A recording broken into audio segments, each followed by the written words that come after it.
ਕੇਂਦਰ ਸਰਕਾਰ ਵੱਲੋਂ ਦੇਸ਼ ਵਿੱਚ ਸੀਏ ਕਾਨੂੰਨ ਲਾਗੂ ਕਰਨ ਤੇ ਆਮ ਆਦਮੀ ਪਾਰਟੀ ਦੇ ਨੈਸ਼ਨਲ ਕਨਵੀਨਰ ਸ਼੍ਰੀ ਅਰਵਿੰਦ ਕੇਜਰੀਵਾਲ ਨੇ ਦੱਸਿਆ ਕਿ ਕਿਸ ਤਰ੍ਹਾਂ ਸੀਏ ਕਾਨੂੰਨ ਦੇਸ਼ ਵਾਸਤੇ ਬਹੁਤ ਖਤਰਨਾਕ ਹੈ ਤੇ ਨਾਲ ਹੀ ਉਹਨਾਂ ਨੇ ਕਿਹਾ ਹੈ ਕਿ ਸੀਏ ਕਾਨੂੰਨ ਨੂੰ ਲੈ ਕੇ ਮੈਂ ਕੱਲ ਪ੍ਰੈਸ ਕਾਨਫਰੰਸ ਕੀਤੀ ਸੀ, ਜਿਸ ਵਿੱਚ ਮੈਂ ਅਮਿਤ ਸ਼ਾਹ ਕੋਲੋਂ ਕੁਝ ਸਵਾਲ ਪੁੱਛੇ ਸੀ ਤੇ ਉਹਨਾਂ ਨੇ ਮੇਰੇ ਇੱਕ ਵੀ ਸਵਾਲ ਦਾ ਜਵਾਬ ਨਹੀਂ ਦਿੱਤਾ।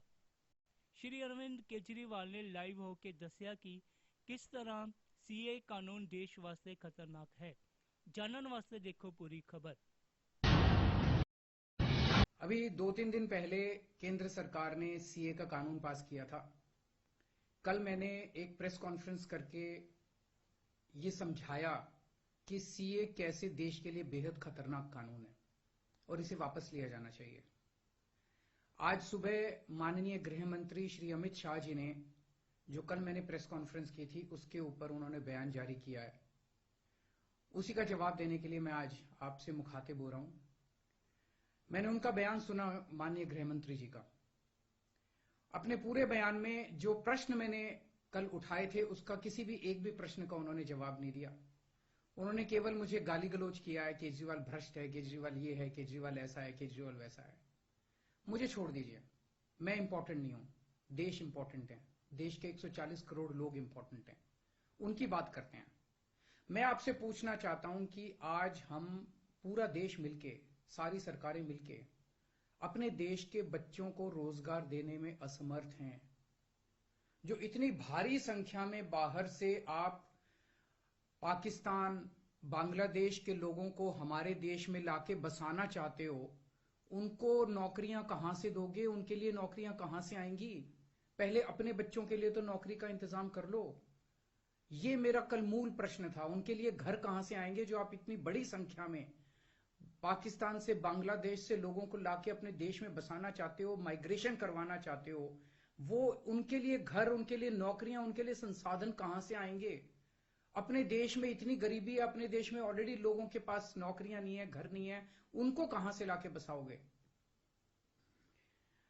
आजादी के बाद काफी बड़े स्तर के ऊपर माइग्रेशन हुआ था। बहुत सारे लोग भारत से पाकिस्तान और बांग्लादेश गए थे और बहुत सारे लोग वहां से इधर आए थे। अब जो ये माइग्रेशन इस सीए की वजह से होने वाला है, ये उससे कहीं ज्यादा बड़ा माइग्रेशन होने वाला है।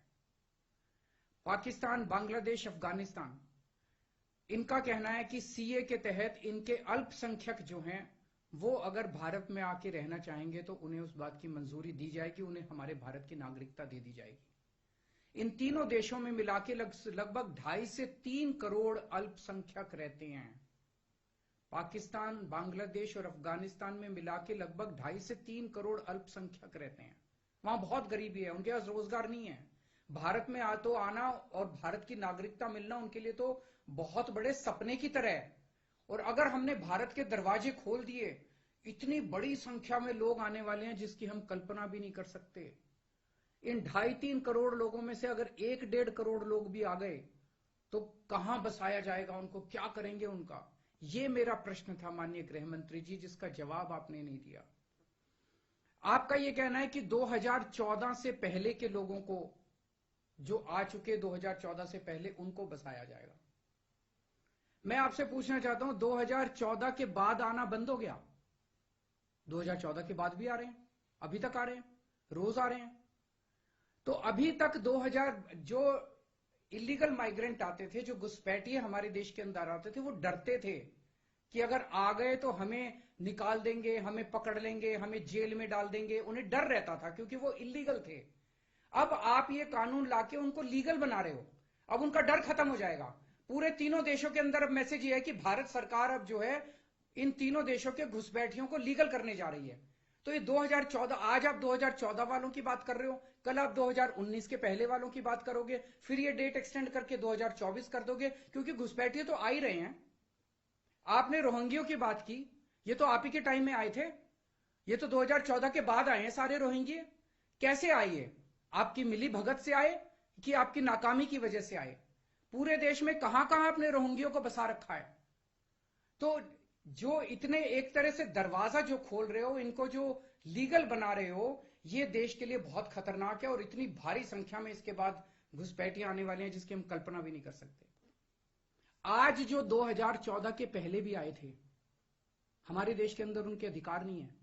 आप उनको नागरिकता देके अब सरकारी नौकरियों दी जाएंगी उनको।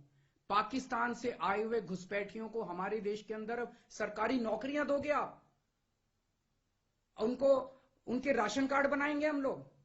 आज दिल्ली के अंदर 72 लाख लोगों के राशन कार्ड हैं, वो कम पड़ते हैं। हम बार बार केंद्र सरकार को लिखते हैं, भाई हमारे दिल्ली के अंदर गरीब ज्यादा है, राशन कार्ड बढ़ाने की इजाजत दो। उनके राशन कार्ड बढ़ाने की इजाजत नहीं देते और पाकिस्तान से लाके उनके राशन कार्ड बनाओगे आप, पाकिस्तान और बांग्लादेश के लोगों का।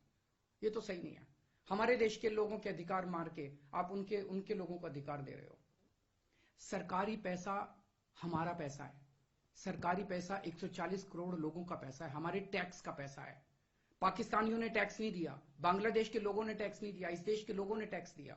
इस देश के लोगों के टैक्स का पैसा आप पाकिस्तान और बांग्लादेश के लोगों को यहां लाके उनको बसाने में खर्च करना चाहते हो, यह मंजूर नहीं है इस देश के लोगों को। कृपया इसको, मैं पूरी विनम्रता के साथ बोल रहा हूं कि कृपया इसको समझने की कोशिश कीजिए। और मैं देश के लोगों से जानना चाहता हूं, आपसे जानना चाहता हूं, जो ये मेरी प्रेस कॉन्फ्रेंस सुन रहे हैं और ये वीडियो देख रहे हैं, मैं आपसे जानना चाहता हूं, अगर आपके घर के सामने सड़क के उस पार पाकिस्तान से आए हुए लोगों की झुग्गियां बसा दी गई, क्या ये आपको मंजूर होगा? कौन लोग हैं जो ये पाकिस्तान से आ गए, कौन लोग हैं जो ये बांग्लादेश से आ गए? क्या आपकी बहू बेटियां सुरक्षित होंगी? अगर वहां पे आए हुए लोगों को बसा दिया गया, पाकिस्तान के लोगों को पूरे देश के अंदर जगह जगह बसा दिया गया, क्या आपको ये मंजूर होगा? क्या आप अपने आप को उनके बीच में सुरक्षित महसूस करोगे? और कौन होंगे ये लोग? क्या देश सुरक्षित होगा? पता नहीं कैसे लोगों को पाकिस्तान ही भेज देगा, बहुत सारे लोगों को हमारे देश के अंदर। क्या हमारा देश सुरक्षित होगा? चारों तरफ कानून व्यवस्था की समस्या नहीं पैदा हो जाएगी? इसी को लेकर मैं चिंतित हूं माननीय गृह मंत्री जी। मेरी बात को अन्यथा मत लीजिए, मेरी बात को समझने की कोशिश कीजिए। और हम दूसरे देशों से क्यों नहीं सीखते?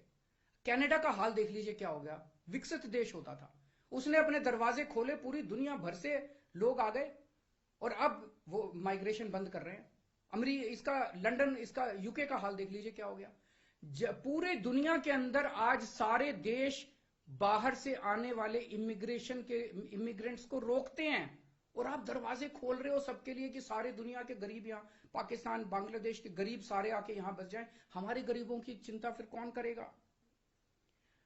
अगर आपको लाना ही है बाहर से लोगों को, हमारे देश में पिछले 10 साल में 11 लाख उद्योगपति और व्यापारी भारत छोड़ के चले गए। केंद्र सरकार की, भाजपा सरकार की नीतियों की वजह से, उनके अत्याचार की वजह से। अगर लाना है तो इनको वापस लेके आइए। ये हमारे ही देश के लोग हैं, ये भी भारत के लोग हैं। ये 11 लाख लोग देश को छोड़ के चले गए, ये वापस आएंगे। ये अमीर लोग हैं, इनके पास पैसा है, ये आएंगे, फैक्ट्री लगाएंगे, दुकानें खोलेंगे, व्यापार करेंगे, लाखों बच्चों को रोजगार देंगे। इनको लेके आइए ना, पूरा देश आपका साथ देगा। पर पाकिस्तानियों को और बांग्लादेशियों को हमारे देश के अंदर लाके अगर आप बसाएंगे, ये देश को मंजूर नहीं है। नमस्कार। Shiv Mahima Films and Productions, music videos, ad films, modeling, photo shooting with portfolio, digital photo and video shooting, special arrangement for marriage and other functions, live show on digital big screen. Contact Shiv Mahima Films, mobile 98551 71082.